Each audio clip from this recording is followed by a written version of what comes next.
안녕하세요. 논리 최인호입니다.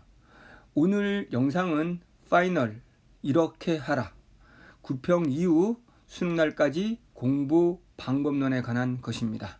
자, 평 이후에 가장 중요한 포인트는 과연 뭘까요? 그것은 9월까지 여러분들이 해왔던 공부 방식을 돌아보는 겁니다. 모든 일에 있어서는 성찰하지 않으면 발전은 결코 없습니다. 여러분들이 모의고사 후 약 일주일 또는 열흘 정도는 최대한 선생님들의 해설 강의도 보시고 그동안 공부법들을 검토해 본 다음에 내가 정말 잘못하고 있는 방법이 무엇인지를 고쳐나가는 게 가장 중요합니다. 그것이 등급을 올리는 가장 중요한 방법입니다. 그러면 세세한 방법들은 제가 하나하나 소개해 드리도록 하겠습니다. 첫 번째, 뒤로 돌아가라 합니다. 모의고사가 끝나고 나면 대부분의 학생들은 시중에 있는 모든 모의고사를 매일매일 풀다시피 합니다. 모의고사를 덜 풀어서 그런가 봐, 실전 연습이 약해서 그런가 봐 생각하고 온통 모의고사를 풀고 모의고사에 대한 해설서를 읽고 있습니다. 수능은 6월, 9월과 깊이가 다릅니다. 자, 만약에 9월에서 좋은 등급을 받지 못했다면 그동안의 공부 방법에 문제가 있었던 거지 모의고사를 적게 풀어서가 아닙니다. 시간 내에 못 풀었다면 시간 내에 읽을 수 있는 독해력을 키우지 않았구나. 그렇다면 앞으로 어떻게 하면 독해력을 키울 수 있지? 기존에 가르치던 선생님은 어떻게 독해하는지 방법론 설명이 아니었는데 단순히 뜻풀이하고 단순히 이해할 때까지 읽으라고 했는데 잘못된 방법이었구나. 올바른 방법을 찾아보자. 여러분들이 시간이 얼마 남지 않았다고 조급해하는 것보다는 꼼꼼하게 나의 공부를 돌아보는 거, 그게 중요합니다. 뒤로 돌아가라는 건 바로 내가 기본이 제대로 되어 있는가 파악해 보라는 것이고, 기본이 안 돼 있다고 느껴지면 다시 기본 수업을 듣든 기본 공부를 하든 해야 된다는 겁니다. 독서 영역에서의 기본이란 첫 문장을 보고 한 단락 안에서 문장들의 핵심을 골라낼 수 있고 예측하면서 읽을 수 있는가? 사고 확장. 첫 단락을 보고 내가 어떤 게 전개될 것이고 그랬을 때 매 단락의 핵심은 매 단락의 첫 문장으로 다시 그 범위 안에서 추론하면서 읽을 수 있는가? 모든 문장을 독해하면서 문장에 쫓기듯이 문장만을 읽고 있지 않은가? 이런 잘못된 방식들을 고치지 않으면 나는 오르지 않겠죠. 그럼 문학에서도 똑같이 마찬가지로 내가 단순히 뜻풀이에 집착하고 있는가? 올바른 방법으로 내가 보기랑 선택지를 통해서 기준을 잡은 다음에 스스로 해석할 수 있는가? 만약에 여러분들이 후자가 아니라면 문학을 받아 적고 정리하고 해설서를 보고 그것이 꼭 나올 것처럼 암기하고 있다면 잘못된 공부 방법이잖아요. 그러면 문학에서의 기본이란 보기 선택지를 통해서 작품을 보기랑 선택지의 기준 안에서 해석할 수 있는 연습을 해야 되는 거죠. 두 번째, 실전 연습하랍니다. 일주일에 한 번 정도는 80분이라는 시간을 정해놓고 모의고사를 푸는 겁니다. 매일매일 엄청난 모의고사량을 푸는 건 아니라는 거죠. 제가 가장 적합하다고 보는 건 일주일에 한 번 정도입니다. 일주일에 한 번 시간을 재고 모의고사를 풀고 나서 자신의 약점이 무엇인지를 파악이 됐을 겁니다. 그러면 그 약점을 중심으로 나머지 6일 동안은 다시 기본을 하는 겁니다.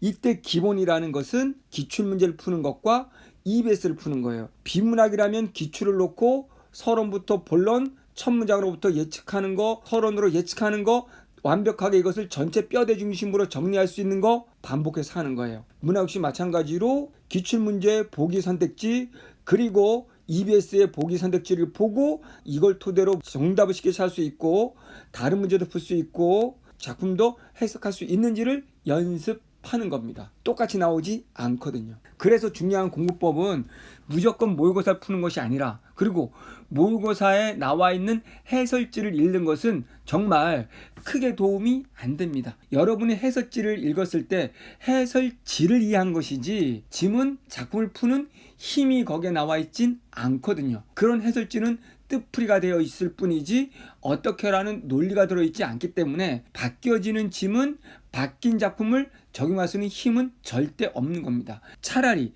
한 지문을 더 분석해 보는 것이 올바른 방법입니다. 자, 세 번째, EBS 안 할 수 없죠. 그런데 명심해야 될 거는 EBS는 똑같이 나오지 않는다는 겁니다. EBS 문학에서는 보기를 내가 제대로 읽고 있는가, 보기랑 선택지를 내가 연결해서 읽고 있는가, 선택지에서는 조건부랑 서술부를 나는 일치성 여부를 볼 수 있는가, 선택지 5개만 놓고 범주가 다른 것을 골라낼 수 있는가, 그리고 보기랑 선택지를 토대로 그 기준 안에서 빠르게 해석을 할 수 있는가, 주관을 배제한 채.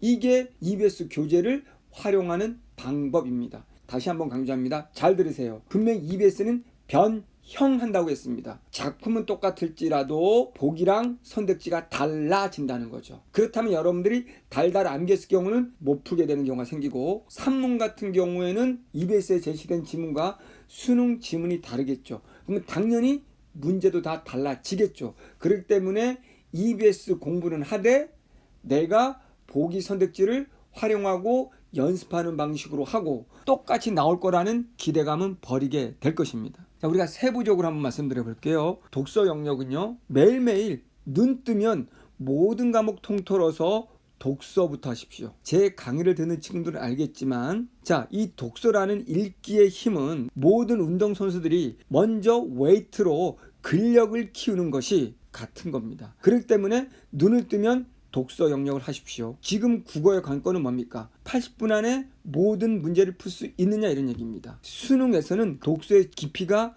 깊어집니다. 그러면 이것을 읽어내기 위해서는 논리적 읽기 훈련을 해야 되고, 논리적 읽기 훈련을 한 친구들은 수능 제시문이 육구보다도 훨씬 쉬워야 하는 거예요. 왜?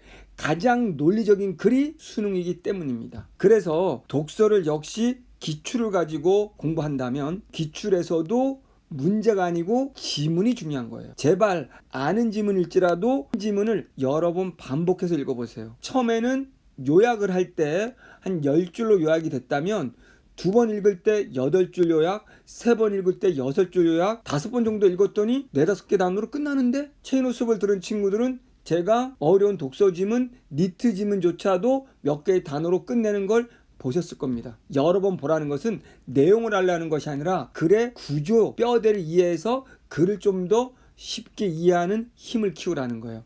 글쓰기 논리대로 읽는 겁니다. 첫 문장에서 서론에서 의문사를 던져서 다음엔 이 문장이 핵심이네, 핵심 찾아가는 거죠. 첫 단락을 봤더니 2개를 비교하는 거네. 비교할 때는 비교 범주가 같아야 되고 그들은 상대적인 관계니까 그것들을 정리하면서 읽어야 되겠네 라고 요약할 준비. 이런 식으로 이것을 수능날까지도 반복을 해야 됩니다. 매일매일 독서는 하고 문학은 하루는 시, 하루는 산문 돌아가면서 하면 되는 겁니다. 5번 문학 역시 똑같은 얘기의 반복이죠. 기출로 하고 EBS 2개로 합니다. 보기 선택지를 먼저 잘 보는 연습, 보기 선택지를 통해서 선택지만 봐도 논리적으로 정답이 보일 수 있을 정도로 논리적 관계 연습하는 거. 논리적 관계란 1. 보기 내용과 선택지의 서술부가 일치하는지를 보는 거. 2. 선택지의 조건부랑 서술부가 일치하는지를 보는 거. 3. 선택지 5개끼리 봤을 때 범주가 다른 것을 보는 거.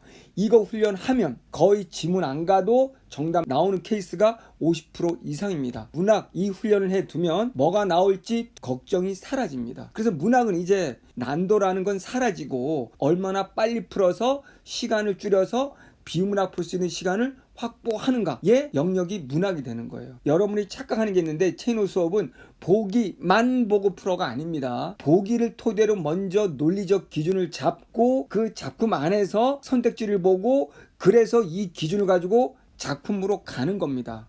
그런데 작품으로 가려고 했더니 보기랑 선택지만 봐도 논리관계상 답이 나오면 지문으로 안 가도 된다는 거죠. 안 가라는 게 아닙니다. 착각하지 마십시오. 근데 보기랑 선택지를 먼저 읽었는데 정답이 안 보인다면 보기랑 선택지의 내용을 토대로 해석을 해야 되는 겁니다. 꼭 그렇게 연습을 해보시기 바랍니다. 자, 문법 같은 경우는요, 여러분 다시 기본 개념을 봅니다. 그 개념에 대한 근원적인 이해가 있어야 되고 근원적인 이해를 통해서 낯선 사례가 나와도 여러분이 스스로 분석할 수 있는 힘이 있어야 되는 거지, 내용을 정리하고 암기했다면 수능날은 못 풉니다. 6월, 9월하고 수능 문법은 깊이가 다릅니다. 철저하게 수능은 암기했을 때 틀리게끔 유도를 합니다. 그렇기 때문에 암기가 아니라 철저하게 기본 개념 원리를 반복해 주시고 그동안 나왔던 기출들을 중심으로 보면서 어떻게 이 개념을 응용해야 되는지, 그러면 기출을 응용하는 동안에 제대로 안 풀리는 게 있으면 다시 기본으로 돌아가는 것이죠. 그게 끝나면 EBS에 나와 있는 문법 문제도 풀어보시면 됩니다. EBS 문법 문제들은 수준이 많이 낮기 때문에 기출 중심으로 보면 됩니다. 자, 이제 수능 며칠 안 남았다고들 하지만 제가 보기에는 아직 충분한 시간이라고 생각을 합니다. 반드시 자신감을 가지고 도전하시기 바랍니다. 이게 중요합니다. 자신감. 할 수 있다는 생각으로 끊임없이 여러분들에게 확신을 주시면 온 우주가 여러분의 믿음에 보답을 할 겁니다. 누구든 지금부터 시작해도 늦지 않습니다. 논리라는 건 그렇게 어렵지 않기 때문에 여러분이 논리라는 걸 통해서 남은 기간 공부를 한다면 여러분들이 생각한 것 이상 보답이 올 거라고 봅니다. 중요한 포인트, 서두에 말씀드렸죠. 내 공부 방법이 뭐가 잘못됐는지 찾는 것부터가 중요하다는 거예요. 과감히 변화할 때 여러분은 성공할 겁니다. 주역에서 핵심은 변화할 때만이 우리는 살아갈 수 있다. 이게 핵심입니다. 여러분들 이제 변화하시고 두려워하지 마세요. 지금 변화시키는 것에 대해서 성공을 위한 단추가 되는 것이고, 논리라는 거, 이 변화는 이 짧은 기간에도 충분히 이루어낼 수 있습니다. 여러분 모두 다 합격하시기를 기원합니다.